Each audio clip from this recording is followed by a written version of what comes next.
Good morning, everyone, and welcome to the May 2024 meeting of the West Sacramento Area Flood Control Agency. To start the meeting, would you please join me with a Pledge of Allegiance? I pledge allegiance to the flag of the United States of America and to the republic for which it stands, one nation, under God, indivisible, with liberty and justice for all. Thank you. Our first item on the agenda is presentations by the public on matters not before us today or on this agenda. Is there anyone in the audience who wishes to has anything to say, and/or have we had any correspondence? We have not had any comments received beforehand the meeting. Okay. Seeing none, we'll move on to our monthly and year-to-date revenue and expense reports. Good morning, board members and staff. I will be reporting out on the revenue and expenditures of the month of March 2024. In Fund 870, the beginning balance was approximately $11.58 million. There was no revenue, and expenses were $46.4 thousand, making the end position approximately $11.53 million. The starting balance for Fund 871 was $9.37 million. The agency received $376 in revenue, and expenses were approximately $193,000, making the ending position for Fund 871 at $9.17 million. The combined cash position was approximately $20.71 million, and as of March 11, the ending cash position was approximately $20.45 million. Staff has also been coordinating with state to get alerts advance, and that's in the amount about roughly $25 million. And so we're hoping to see that very soon. Other than that, I have nothing to report. Please let me know if you have any questions. Are there any questions? No. Okay. Keep up the good work. On to our consent agenda, which consists of two items: acceptance of the annual comprehensive financial report and the minutes from our March 21, 2024 meeting. We did not have a meeting in April this year. So see if there's any questions on the report. Chair Ramus, I have a quick comment on item 2. Okay. For the financial report, under the contact information, my contact information is incorrect. Last name is Solpizio Hole, and my email is Verna S. So that's my only edit.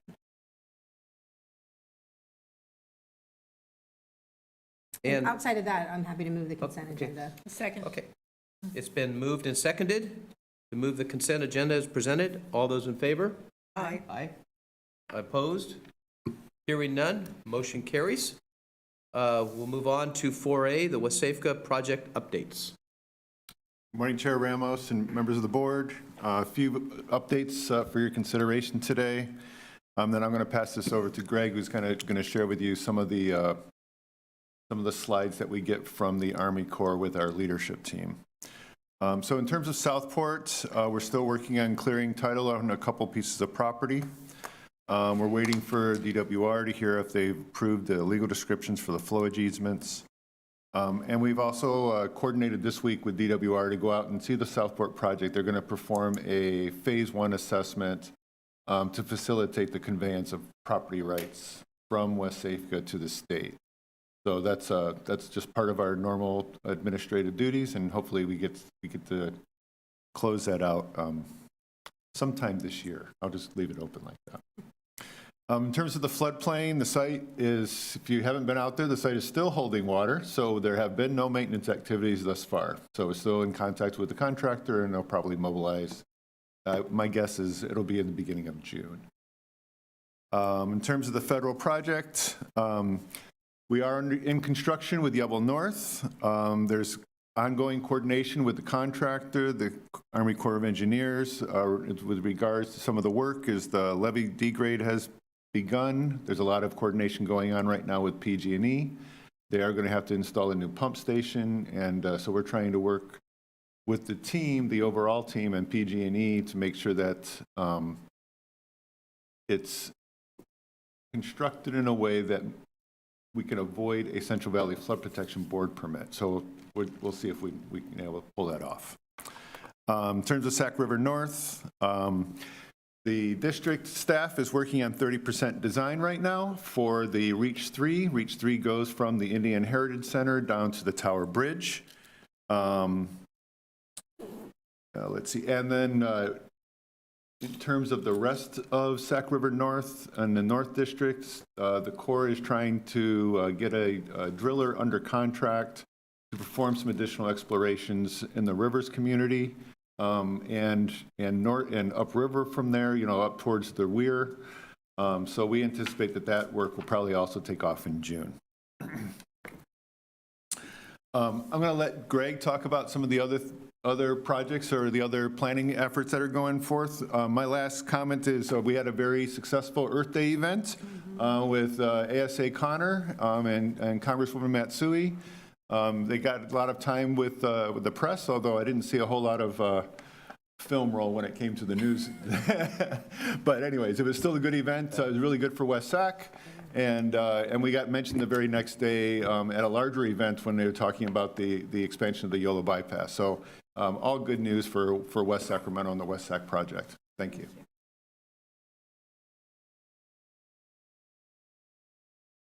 Morning. Good morning, Chair Ramos and board members. Are you guys able to see the PowerPoint? Yeah. Or slides?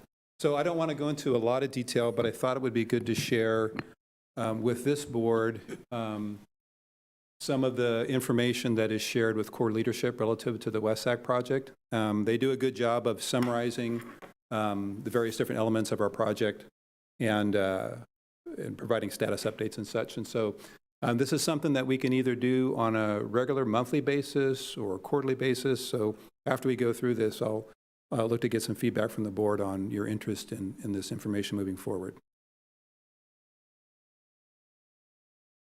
First up is the West Sacramento Program Master Schedule. So this list on the left column, all of the various reaches that make up our federal project. And then, of course, across the right is the schedule. And you'll notice that this project is not scheduled to complete until 2037.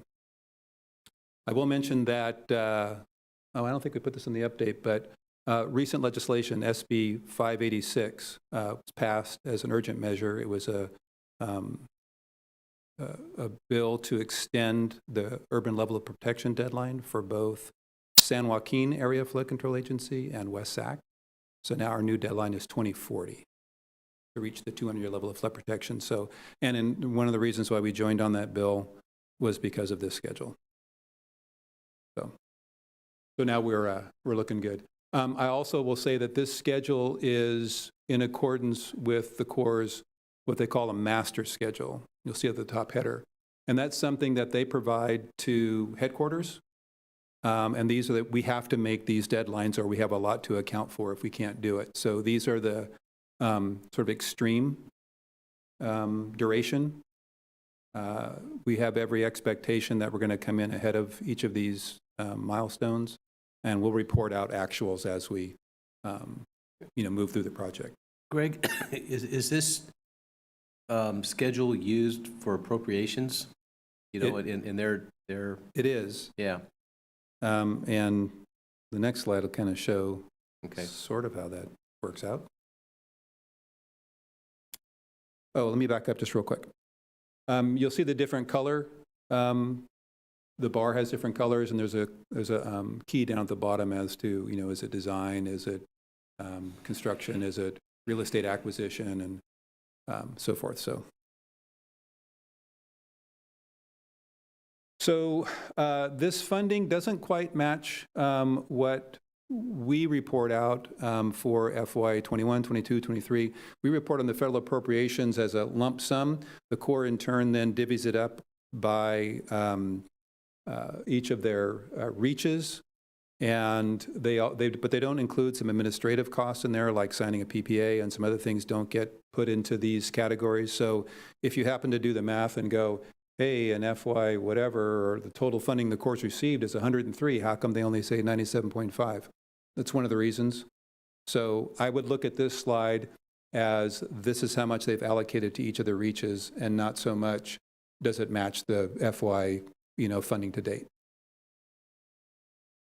So as we start entering more design work in the various reaches, this list is going to grow.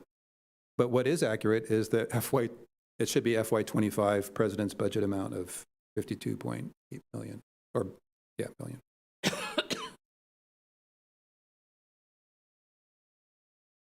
Then they report out on our looking back at our successes, and this is in reverse chronological order. And so the most recent thing milestone that was reached was the construction start on Wapple North. And you can just, peruse through there of the various different things that we've done in the past. And then the 6-month look ahead is not in reverse chronological, it's regular chronological. So mind shift. And kind of, where we are today and what are the upcoming milestones. And I think of note, as Paul had pointed out, the contract 1S on Sac River North is the next most exciting milestone, the 30% design deliverable for that reach on Sac River North. That's essentially from the Indian Heritage Center down to the Tower Bridge.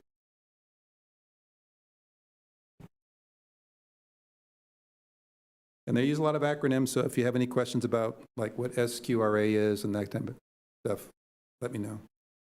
Or we can. What is SQRA? I'll bite it. RID, SQRA. Yeah. Semi-qualitative risk assessment. And then the RID? Risk-informed design. And they kind of go together. The risk-informed design group leads the semi-qualitative risk analysis. And this is a group of experienced core employees, typically at high levels in their career, expertise in geotechnical and hydro, H&H stuff, and they come together and evaluate initial conditions, future conditions, and any data that we gather through geotechnical explorations on the reaches. They kind of run it through an analysis to see if we're doing the right fix for this particular reach of the levee. Is this similar to the three wise men we used to have years ago? It's similar to, but not, this core still has that process as well. Right.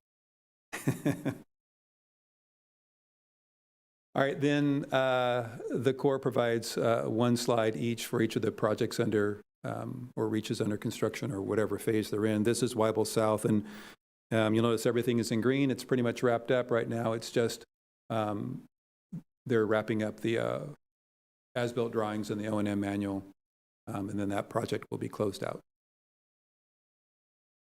And the Corps does provide a summary of total project costs, schedule, and all that stuff, so that we'll have so we will be able to say, okay, of this project, the non-federal sponsors share is, and then we can compare with what we've already contributed to date, and whether we owe money or whether we're still ahead. We'll be ahead. Yebel North in construction now as of May 1st. The master schedule, if you want to call it that, up in the right-hand corner shows everything in green. There are a couple of risk issues, and you can read through those. On the left side is the risk, which is in yellow. What are we going to do? It's PG&E. Paul had mentioned getting the power to the pump station, which is at the end of the project, not the beginning. And then the other one is another electrical thing for the motor control center. And then on the right-hand side, here's how we're mitigating for that risk and what our proposed path forward is. And assuming the Corps is successful in that path forward, it goes to green. And again, feel free to read the details. Oh, and I will provide this electronically to you after the meeting. Greg, so Yeah. does this increase the cost when we have these delays? It can, but it hasn't thus far. And real quick question, would this in any way create a problem for the district in terms of contracts, getting things in on time and on budget, that kind of thing? Yeah, the short answer is yes. Delays always, I shouldn't say always, but they oftentimes result in additional cost. this slide. So Sac River North, and this is contract 1S, and this is the one we talked about, circled there in orange, from essentially the Indian Heritage Site down to Tower Bridge. The risks associated with this one are the draft geotechnical basis of design report, and the I Street Bridge, the rail crossing essentially. So on this one, it's mitigated, both of these are mitigated for the GBOD, the designers, the civil staff are provided draft numbers that they're using for the 30% design. They feel pretty confident that once the draft GBOD is reviewed and approved, it's not really going to change or not change by much. So if there's any change of design, they'll be very minor. And on the UP Railroad issue, so the rail line is a little bit low. So the levee comes along at whatever elevation, it dips down 2 feet and then rises on the other side. So there will need to be some stop log or some other solution in the case of extreme high water that would have to be implemented to bridge that gap, if you will. But because it's so difficult to work with UP in a reasonable time frame, we're removing that short segment from the Sac River North Contract 1S, making it its own contract. So we'll do the improvements up to, and then we're on either side, and we'll leave the fix across the rail as a separate standalone project.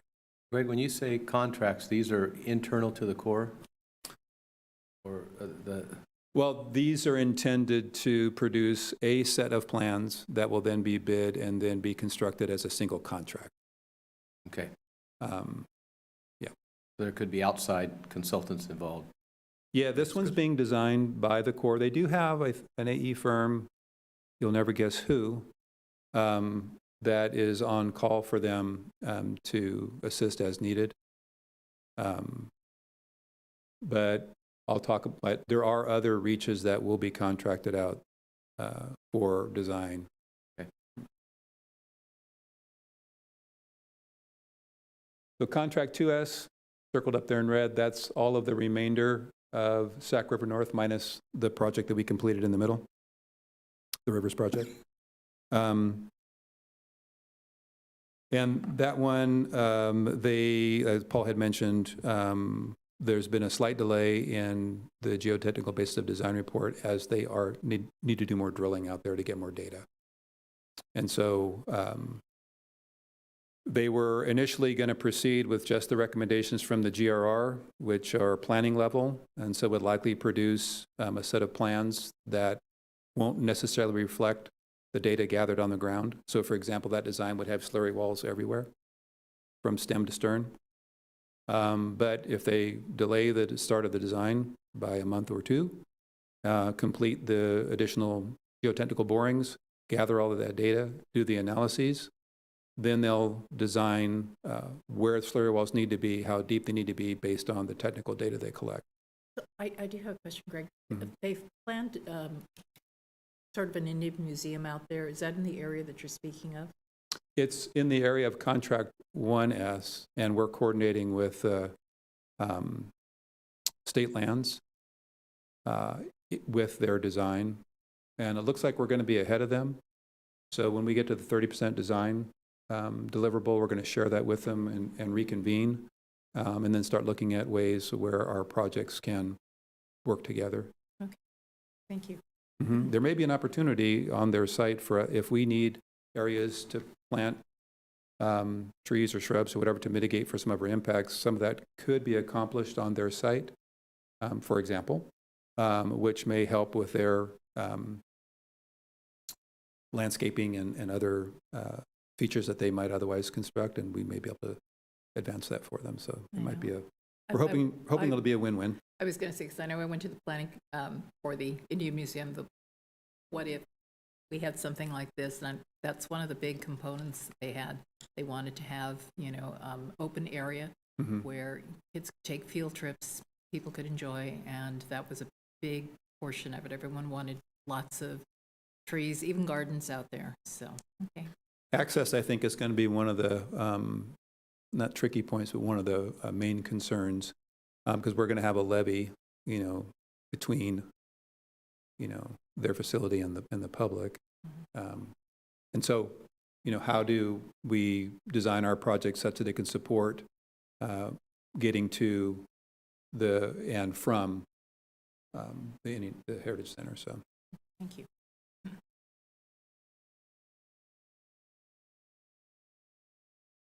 So this is the stone lock solution. We were very successful with the Corps in looking at these alternatives and selecting the alternative that was not only preferred by Wsafca, but also the city of West Sacramento that works into the Central Park concept and the things that they're working on. Slight delay in the contract award for the AE firm. This is one of the projects where the Corps is going to farm it out. But I think it was only delayed by a month. It's not a significant delay.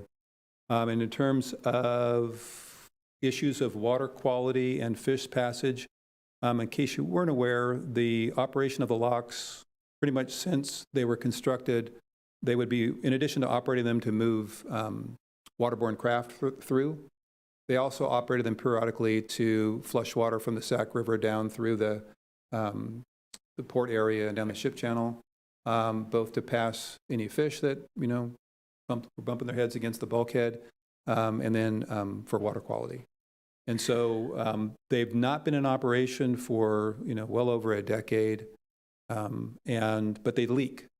And so there's been some small trickle of water through this structure that's been enough to keep the port area, the turning basin, from becoming stagnant or otherwise, growing algae or whatever.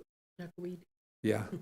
So in working with the Corps and the resource agencies and Corps Environmental, everybody has now reached the conclusion where there's no need to provide fish passage, since there's no indications that fish are migrating up this way. But there is a desire to incorporate some passing of water for water quality sake. And so that'll be incorporated into the project in some way, shape, or form to be determined.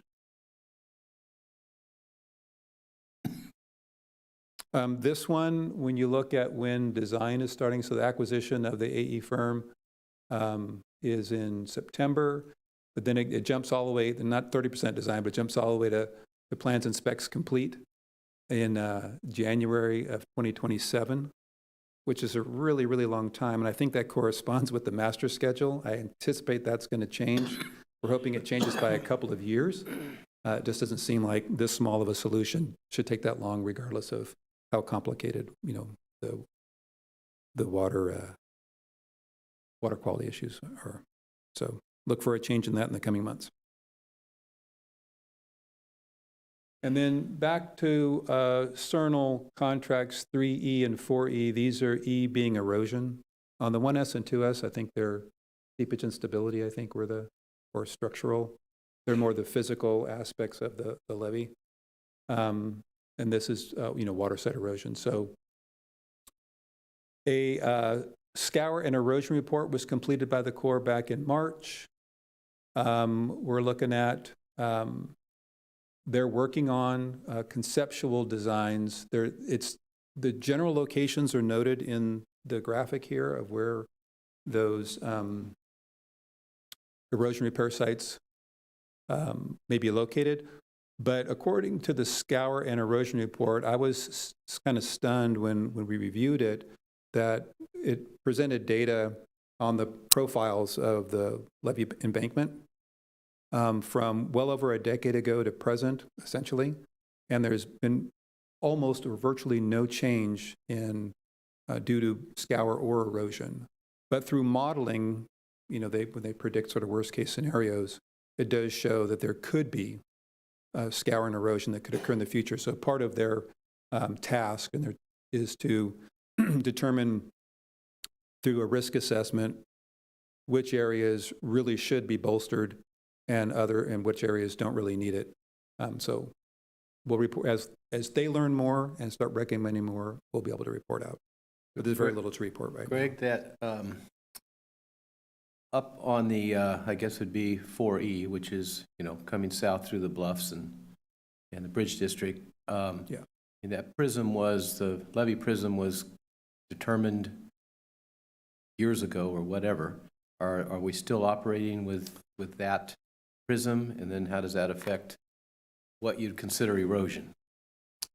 That's a good question, and one that we're wrestling with the Corps with right now. The levee prism itself has not been determined or accepted by the Corps throughout that area. It was determined by an engineering firm, through the Bridge District. Right. And on a development by development basis where like the West Apartments or the barn or, forget the barn. But other developments that are going to construction soon, when they've gone before the Central Valley Flood Protection Board, they've presented this levee prism, which is buried within that high ground, and the Flood Board has consulted with the Corps, and in all cases thus far, no permit required as long as you build within some distance back from this theoretical prism. But the prisms, if you want to call those approved, are only for the segment of the construction. So there's several, here's where the levee is, been determined, here's where it isn't, here's where it is, here's where it isn't. And one of the things that we want to do as part of this project is connect all the dots. Okay. So we want to work with the Corps to go from Tower Bridge, or even upstream of Tower Bridge, all the way down to the stone lock and define the levee prism. That wasn't scoped as part of the GRR, so we're meeting with the Corps in the coming weeks to determine a way forward on that. Okay. And we're hoping there's going to be one, but that still remains to be seen. But your point is well taken.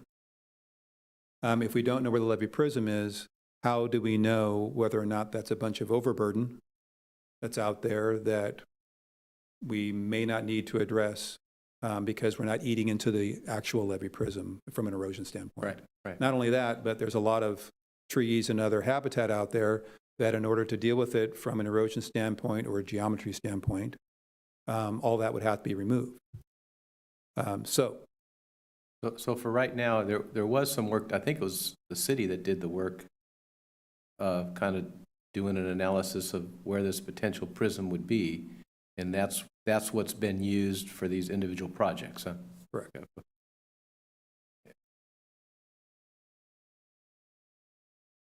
Oh, and I think that's the last slide. Yep, that's the last slide. So this is kind of what we can. It's sort of readily available for us that provides a lot more detail. One of the things that we can do at a minimum is include this as part of the packet. I would recommend this. Include it as part of your packet each month. And then when there's something significant or change or milestone, we can, once a quarter, we could do something like this. At that, or if there's some significant change but if it's in the packet, we're made aware of it, and you can just bring it up when you do your report. Yeah, and if I don't think there's anything significant, but you've noticed something for the first time or whatever, just ask questions. I have a question for you. Sure. So flood protection has been top priority of the cities for the last 20 plus years, and we've got a new deadline of 2040 for our 200-year flood protection. What happens once we reach 200-year flood protection? Well, one, we keep our fingers crossed between now and then that it doesn't change, that we don't find that there's a new standard that has to be met. Mm-hmm. But then we certify all of the levee system. From a federal standpoint, we want to certify the levees to have exceeded 100-year protection, which is their current standard. And then so now if you don't reach 200-year level of flood protection by a certain deadline, for some it's 2025, for some it's 2030, for us it's 2040. If you don't reach that milestone, then it can result in limits or a cease of development in areas that do not have that level of protection. So it's not so much what happens afterwards, it's what happens if we don't. That makes sense. So this 2040 date, this is from this legislative session? Mm-hmm. Okay, so we had an interim before, And it's basically extended it based on that schedule you showed. Yeah, we had a standalone legislation that extended ours to 2030. Right. And literally the day after that bill was signed, I got an updated schedule from the Corps that said this. It's like, well, now we don't think it's going to be 2037, but 2030 would have been a tough milestone to reach. So this gives us a lot of breathing room, in my opinion. I think we're going to continue to, I think we're going to be able to continue to report. The project footprint's not quite as big as it's been envisioned in the GRR. We've saved money. We've come in well below core estimates on every reach. Southport, Weibel North, Weibel South are all well below core estimates. We expect to continue to see that trend. So that also should translate into completing the projects sooner rather than later, yeah.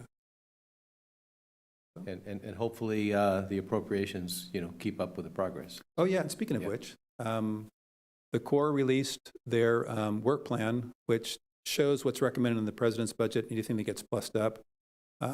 We were happy to see that our project was in there for the amount recommended in the president's budget, so there's been no reduction. We did not expect any additional funds in the work plan, but it's carrying it through just as it was in the president's budget, so that's good news. And then ASA and General Spellman, Chief of Civil Works, Lieutenant,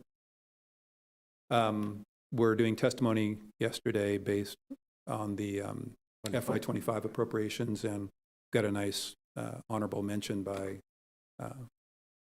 Lieutenant Spellman in that press release. So it's good to see. Okay. Any other questions for Greg? All right. Thank you. Yeah, thank you.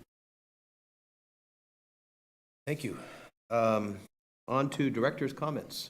I'd just like to compliment and thank the team for the incredible Earth Day event. As a city council member, attending and touring and being on site to show off what the city has done so well was just an honor to be there. And so thank you for all your work, not just for that Earth Day event, but for the years leading up to that. So it was wonderful. I'll second that. It's always, especially having the assistant secretary out, and as we go through these appropriations over the years, it's the more contact and networking you have, the easier it seems to be. So. I'm going to say unanimous. Okay. If that's the last comments, with that, we are adjourned. Thank you, everyone. Thank you. Looking